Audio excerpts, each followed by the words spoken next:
Une messe pas comme les autres, c'est celle de ce dimanche 31 décembre 2017 à Bukavu. Le gouverneur du Sud Kivu vient se joindre aux chrétiens catholiques pour prendre part à la célébration eucharistique de cette fin d'année 2017. Les laïcs catholiques ont appelé à une marche juste après la messe.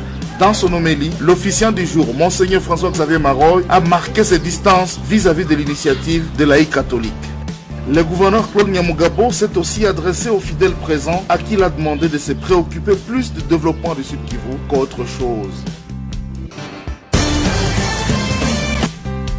Nouvel élan de travail pour Maître Claude Nyamugabo Baziboué.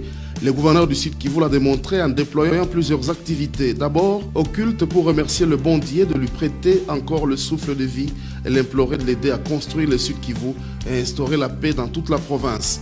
Il a sollicité le soutien de tous les fidèles de l'église protestante de Philadelphie.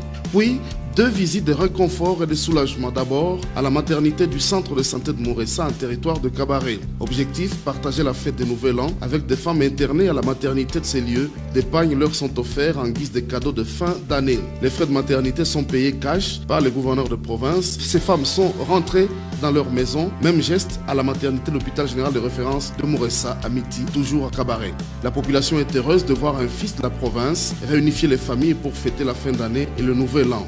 Plusieurs femmes étaient en perte d'espoir de sortir de la maternité, faute de moyens financiers. Le gouverneur de province est également le numéro 1 du PPRD au Sud Kivu. Il s'est rendu au Nganda-les-Élysées où il a communié avec des cadres du parti cher à Joseph Kabila Kabange, chef de l'État. Il a formulé un rappel de taille, s'apprêter à affronter et à gagner les élections prévues en fin 2018. Dernière escale avant la tombée de la nuit, une visite à Nyantende. Chez lui, au nom du chef de l'État, Maître Claude Nyamugabo est allé se rassurer de la bonne marche de l'éclairage public à base des panneaux solaires qu'il vient d'offrir un joli cadeau d'or contre l'obscurité à la population de son territoire.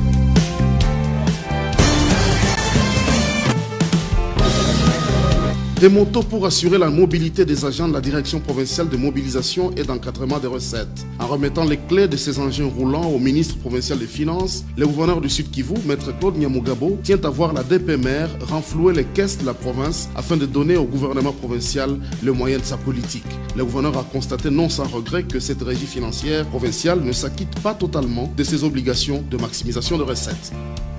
Le directeur provincial de la DPMR, Laban Kelangaliloa, a pour sa part rassuré l'autorité provinciale de sa détermination à faire appliquer toutes les instructions reçues de lui.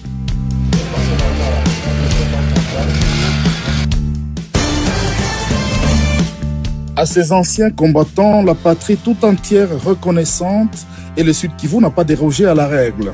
Les anciens combattants, les membres du gouvernement provincial et de nombreux anonymes se sont donné rendez-vous au monument aux morts.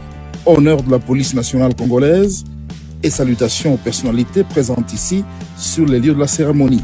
Puis, le gouverneur Maître Claude Nyamugabo s'approche du monument aux morts pour le dépôt de la gerbe des fleurs. Mais avant tout, la police nationale entonne les chants aux morts.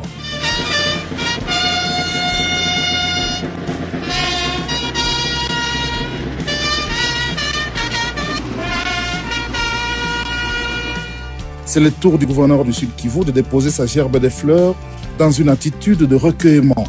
À la fin de la cérémonie, Claude Nyamugabo décide d'arpenter à grands pas la principale artère de la ville de Bukavu, depuis la Botte jusqu'à la place Monzirois, saluant au passage ses administrés.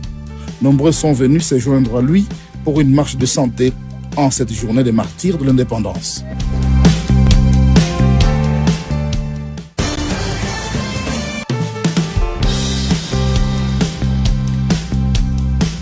Le gouverneur du Sud Kivu préside les conseils ordinaires des ministres provinciaux, la préparation de la semaine fiscale et le remerciement du gouverneur à l'endroit des services de sécurité pour avoir maintenu l'ordre pendant la Saint-Sylvestre sont autant de sujets traités au cours de ces conseils des ministres provinciaux.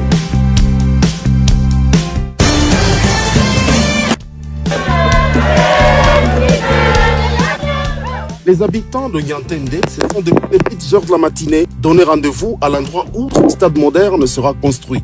L'événement est de taille et tout le monde veut en être témoin. Le gouverneur Claude Nyamugabo arrive sur les lieux, lui dont le nom sera à jamais gravé en lettres d'or dans la mémoire des Sud-Kivusiens pour avoir été le gouverneur qui a lancé pour la première fois la construction d'un stade. Devant des milliers de spectateurs, il prend place à bord d'une pelleteuse, actionne la machine et puis donne le coup d'envoi des travaux. Pour le gouverneur Claude Nyamugabo, l'année 2018 sera une année de travail au Sud-Kivu. La surface de ce stade sera de 20 000 m². Il aura 9 280 sièges pour les spectateurs.